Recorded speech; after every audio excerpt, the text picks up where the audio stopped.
9 मई 2023 को Islamabad high court के अहाते में पैरामिलिट्री दस्तों ने इमरान खान को गिरफ्तार किया, जिसके बाद मुल्क भर में बेशतर एहतजाजी मुजाहरे देखने में आए। इस गिरफ्तारी के अमल को सुप्रीम कोर्ट ने गैर कानूनी करार दे दिया। कई रोज़ तक जारी रहने वाले इन मुजाहरों में फ़ौजी तनसीबात को नुकसान पहुँचाने के इल्ज़ाम में PTI की सीनियर क़यादत की गिरफ्तारियाँ अमल में लाई गईं।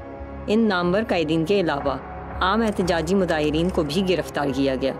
वाज़े रहे कि सिक्योरिटी फोर्सेस ने मुजाहिरीन के ख़िलाफ़ सिर्फ आंसू गैस, वाटर कैनन, लाठी चार्ज और रबर की गोलियों का ही नहीं बल्कि बराह रास्त गोलाबारी का भी इस्तेमाल किया, जिसके नतीजे में कई अफराद अपनी जानों से हाथ धो बैठे और मुतअद्दिद ज़ख्मी हुए। कानून नाफिज करने वाले इदारों के हाथों नुकसान उठाने वालों में पेशावर के मुजाहिरीन भी शामिल हैं, जो 9 मई के एहतजाज का हिस्सा थे। इस वाक़ये के 1 साल बाद इन मुतासिरीन के तजुर्बात जानने के लिए टीम सोच ने पेशावर का दौरा किया। हम एहतजाज के लिए 9 मई को भी बैठ गए। 10 मई जब शुरू हुआ तो सिविलियन की फायर शुरू हो गई। सिविलियन की फायर शुरू हो गई तो मुझे इस आंख पर, अगर आप देख सकते तो मुझे गोली लगी, जिसकी वजह से मैं उस टाइम शदीद ज़ख्मी हुआ। मेरी आंख की जो इर्द गिर्द हड्डी है ये सारी टूटी हुई, इसमें राड लगा हुआ है।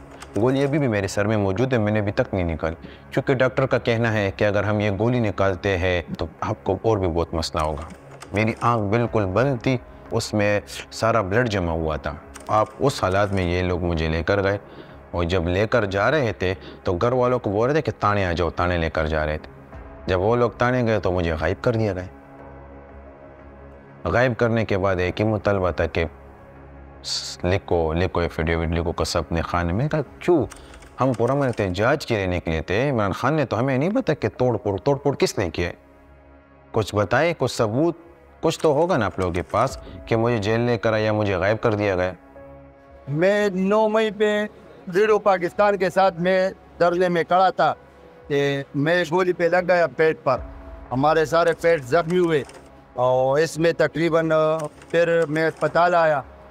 किसी ने हमें नहीं छोड़ा, पुलिस वाले ने पैर ही किया। जब किसी ने हमें उठाया तो वो भी नहीं छोड़ा। मैं खुद भाग के अस्पताल में आया, अभी भी मेरे कमर में वो गोली भी पड़ी है, वो भी नहीं निकाला। और मेरा इधर ये गुर्दा है, इसका भी एक नेव कटा हुआ है।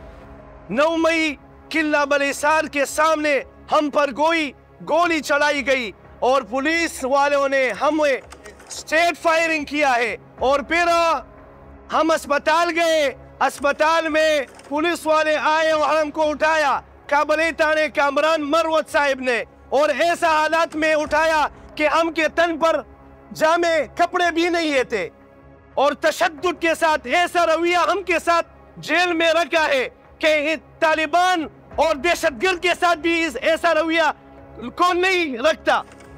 इन मुजाहिरीन को सिर्फ तशद्दुद का निशाना ही नहीं बनाया गया, बल्कि गिरफ्तार होने वाले मुजाहिरीन को मजबूर किया गया कि अगर वो PTI से लाताल्लुकी का ऐलान कर दें तो उनके खिलाफ कोई कार्रवाई नहीं की जाएगी। बहुत ज़्यादा जुल्म इन्होंने हमारे साथ किए। एक लड़के को ये लोग डिप्टी के कमरे में बुलवा कर उनसे रिकॉर्डिंग का प्रोग्राम लेते थे कि आप PTI को छोड़े और हम आप लोगों को यहाँ से जाने देंगे। मुतासिरीन की मदद के लिए इमरान खान की हिदायत के मुताबिक उनकी बहन अलीमा खानम ने हाल ही में कैदियों की बहाली के प्रोग्राम PRP का आगाज़ किया, जिसकी फंड रेजिंग और फंड्स की तकसीम की इंचार्ज खदीजा शाह हैं। इस प्रोग्राम का पहला काम पाकिस्तान भर में मुतासिरीन का डेटा इकट्ठा करना है, ताकि उनकी माली, कानूनी और तिब्बी इमदाद की जा सके। आज हम लोग पेशावर आए थे क्योंकि 9 मई के बहुत से मुतासरीन पेशावर शहर से हैं, और ये वो लोग हैं जिन्होंने ना सिर्फ जेलें काटी हैं, ये बहुत ज़्यादा ज़ख्मी भी हुए थे 9 मई को, क्योंकि इनके ऊपर फायर हुआ था, इनके ऊपर शेलिंग हुई थी। आज हमारा इधर आने का मकसद ये था कि एक तो हम इनसे मिलना चाहते थे, हम इनसे खुद सुनना चाहते थे कि इनके ऊपर क्या गुजरी, इनके क्या एक्सपीरियंसेस हैं, और अब ये अपना डे टू डे कैसे चला रहे हैं। और फिर हमने इनकी डेटा कलेक्शन भी करनी थी और अंदाज़ा लगाना था कि इनकी नीड्स क्या हैं, इनकी फ़ाइनेंशियल नीड्स क्या हैं, अगर इनकी कोई हेल्थ नीड्स हैं या इनके बच्चों की कोई इमरजेंसीज़ हैं या जो भी कोई इनकी नीड्स हैं कि वो फुलफ़िल हो रही हैं, नहीं हो रही, बेसिकली कि ये लोग मैनेज कैसे कर रहे हैं। थर्डली हम चाहते थे कि हम इनसे मिलें ताकि हम इनकी हौसला अफजाई भी करें। मैं ख़ुद भी एक प्रिजनर हूँ, ये भी प्रिजनर्स हैं। आज अलीमा खान साहिबा भी हमारे साथ आई, तो उनसे मिलके इनको बहुत खुशी हुई। अब कोशिश यही कर रहे हैं कि एक सेंट्रलाइज तरीका नहीं होना चाहिए, वॉलंटियर्स होने चाहिए हर इलाके में जो टीम की तरह काम करें। हमारी कोशिश ये है कि जिनको नुकसान हुआ है या बेरोज़गार हुए हैं, और ख़ास तौर पे जिन्होंने गोलियां जिनको लगी थी, और उनको किसी को जैसे जवान बच्चे भी हैं, उनको आगे तालीम के लिए अगर मदद मिल जाए। ये जो पर्टिकुलर एफर्ट हो रहा है जिसमें खदीजा शाह साहिबा भी है, वो खुद अफेक्टी हैं, ये सारे लोग इसमें इन्वॉल्व है। एक छोटा सा ग्रुप है, इनका डेटा इकट्ठा करना कि कौन कहाँ रहता है, किसके साथ क्या हुआ, जानी माल हुआ, दुनियावी माल हुआ, लॉस किस किस्म का नुकसान हुआ किसी को। सो अल्हम्दुलिल्लाह सबको आहिस्ता एक ही रोड पे लेके आ रहे हैं, क्योंकि जेल में साइकोलॉजिकल इम्पैक्ट भी बहुत होता है। सो लोगों को ये कहा जा रहा है कि आप विक्टिम नहीं हैं, आप मुतासिरीन ज़रूर हैं, लेकिन आप मुजाहिदीन हैं। आपने पाकिस्तान के लिए कुछ किया, उसका अगर आपको नुकसान हुआ है और अगर स्टेट आपका नुकसान नहीं भरेगा तो हम करके देंगे। 9 और 10 मई के वाक़यात वक्त गुजरने के साथ पाकिस्तान की तारीख का एक मुतनाज़ा हिस्सा बन गए हैं। एक जानिब अस्करी क़यादत का इल्ज़ाम है कि इमरान खान फ़ौज के अंदर बगावत को हवा देना चाहते हैं, तो दूसरी जानिब PTI का दावा है कि ये एहतजाज पुरअमन और जायज़ था, जबकि मखसूस फ़ौजी तनसीबात पर हमला PTI के ख़िलाफ़ झूठे और साजिशी मंसूबे का हिस्सा हैं।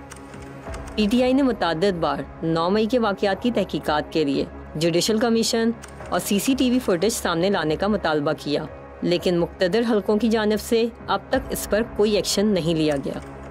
एहतजाज के पस मंज़र से कतई नज़र इसमें कोई शक नहीं कि पुरअमन एहतजाज हर शहरी का बुनियादी हक़ है, और रियासत की जानिब से शहरियों के ख़िलाफ़ ताकत का वहशियाना इस्तेमाल काबिल मज़म्मत अमल है, जिसका सद्देबाब होना चाहिए और मुतासिरीन को इंसाफ मिलना चाहिए। ISPR साहिब, ज़रा मेरी गौर से बात सुनें। इज़्ज़त सिर्फ एक इदारे की नहीं है, इज़्ज़त कौम में हर शहरी की होनी चाहिए।